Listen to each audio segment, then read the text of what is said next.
Shalom keluarga damai, kita berjumpa kembali di dalam Sapaan Damai Sejahtera 30 Desember 2023. Mari saat ini kita merenungkan firman Tuhan, kita persiapkan hati kita berdoa. Tuhan Allah Bapa kami, sekali lagi kami rindu Tuhan untuk kami sungguh-sungguh boleh dibekali di dalam firman Tuhan, sehingga firman Tuhan boleh menjadi penuntun di dalam kehidupan kami. Di sepanjang tahun 2023 kami boleh terus mengingat apa yang menjadi keinginan Tuhan untuk kami lakukan di dalam hidup kami. Biarlah hati kami terbuka, hati kami boleh dipenuhi melalui firman-Mu. Dalam nama Tuhan Yesus kami berdoa. Amin. Bacaan kita hari ini diambil dari Amsal 3 ayat 13 hingga 18. Amsal 3 ayat 13 hingga 18, saya akan membacakannya buat kita sekalian. Berbahagialah orang yang mendapat hikmat, orang yang memperoleh kepandaian, karena keuntungannya melebihi keuntungan perak dan hasilnya melebihi emas. Ia lebih berharga daripada permata, apapun yang kau inginkan tidak dapat menyamainya. Umur panjang ada di tangan kanannya, di tangan kirinya kekayaan dan kehormatan. Jalannya adalah jalan penuh bahagia, segala jalannya sejahtera semata-mata. Ia menjadi pohon kehidupan bagi orang yang memegangnya. Siapa yang berpegang padanya akan disebut berbahagia. Demikian jauh bacaan kita pada hari ini.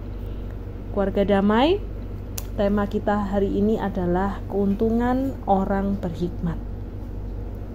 Di hari Samas kemarin kita sudah membahas bahwa seharusnya hidup kita berdasarkan oleh hikmat Tuhan. Tetapi ketika kita mendasarkan hidup kita dengan hikmat Tuhan, sebenarnya apa sih fungsinya? Apa sih gunanya? Keluarga damai yang terkasih dalam Tuhan, untuk menjadi seorang yang baik itu tidak bisa tercipta sendiri.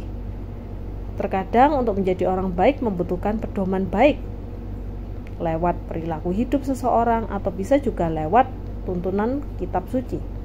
Kitab Amsal sendiri dapat menjadi sebuah pedoman bagaimana seseorang dapat berbuat baik. Kitab Amsal merupakan kumpulan ajaran tentang cara hidup yang baik. Ajaran ini diungkapkan dalam bentuk petua, peribahasa, maupun pepatah.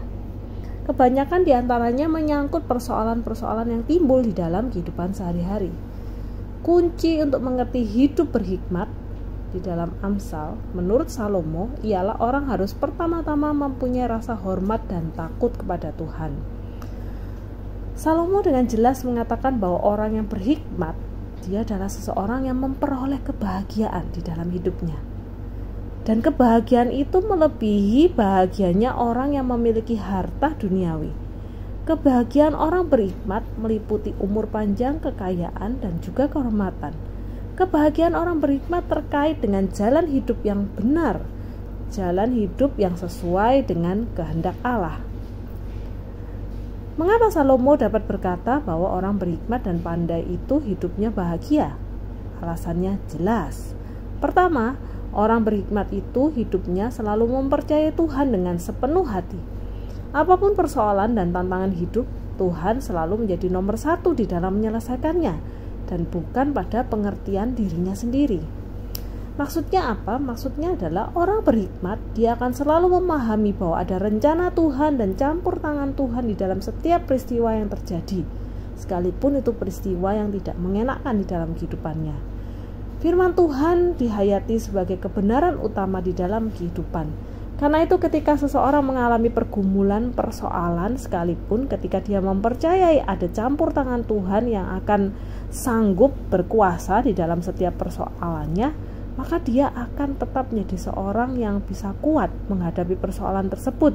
Karena dia tahu bahwa Tuhan jauh lebih berkuasa daripada persoalan-persoalan itu. Bahkan Tuhan merupakan Tuhan yang begitu baik sehingga segala persoalan yang diizinkan Tuhan terjadi di dalam kehidupannya, dia memahami bahwa itu pun merupakan salah satu bagian di dalam rancangan Tuhan yang baik di dalam kehidupannya. Yang kedua, keluarga damai, kebahagiaan bisa terjadi di dalam kehidupan orang yang berhikmat karena dia tahu hidupnya digunakan hanya untuk mempermuliakan Tuhan dengan cara selalu berbuat baik dan menjauhkan diri dari kejahatan. Dengan dia hidup setia di dalam firman Tuhan, maka orang berhikmat dia tidak akan silau terhadap godaan yang ada di dunia. Contohnya adalah godaan harta dunia. Harta dunia itu nilainya tidak sebanding dengan berkat yang disediakan Allah karena hidup yang taat pada firman Allah. Orang yang berhikmat selalu hidup di dalam rasa syukur, di dalam rendah hati, dan selalu mau diajar oleh firman Tuhan yang memperbaharui hidupnya terus-menerus. Kebahagiaan orang berhikmat memiliki dimensi vertikal dan horizontal. Hidup bahagia dalam iman pada Allah dan berbahagia bersama dengan orang-orang di sekitarnya. Karena itu keluarga damai, orang yang berhikmat dia akan berbahagia karena dia tidak akan terlalu dipusingkan dengan persoalan-persoalan ataupun godaan-godaan yang ada di dunia. Di mana sukacitanya, di mana rasa syukur hidupnya terus-menerus akan timbul karena kehidupannya berpusat pada Allah, bukan pada hal-hal yang bersifat fana di dunia. Keluarga damai, kita sungguh bersyukur seandainya kita menjadi orang-orang yang dipanggil, dipilih untuk mengenal Tuhan. Karena disitulah sebenarnya kita pun dimampukan untuk memiliki hikmat yang dari Tuhan. Pertanyaannya adalah, maukah kita menjadi orang-orang yang berhikmat? Tidak hanya sekedar jadi orang-orang yang mengandalkan kepandaian diri kita sendiri. Maka dengan demikian ketika kita menjadi orang yang berhikmat, Amsal berkata bahwa kita akan menjadi orang yang berbahagia. Karena hidup kita sepenuhnya mengandalkan Tuhan. Hidup kita tidak akan dipusingkan oleh persoalan-persoalan kehidupan yang ada di dunia. Kehidupan kita percaya segala sesuatu yang terjadi itu merupakan rancangan Tuhan yang indah, yang Tuhan sanggup ubahkan menjadi sebuah kebaikan di dalam kehidupan kita. Keluarga damai, biarlah hidup kita sungguh-sungguh menjadi orang-orang yang berhikmat, karena kita rindu kita menjadi orang-orang yang berbahagia di dalam Tuhan.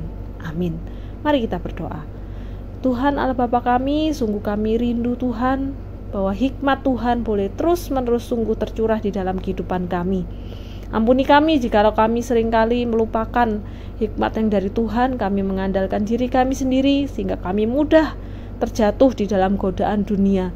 Kami mudah lupa apa yang menjadi orientasi yang sesungguhnya di dalam kehidupan kami, bahwa kami seharusnya menjadi orang-orang yang percaya sepenuhnya mengandalkan Tuhan.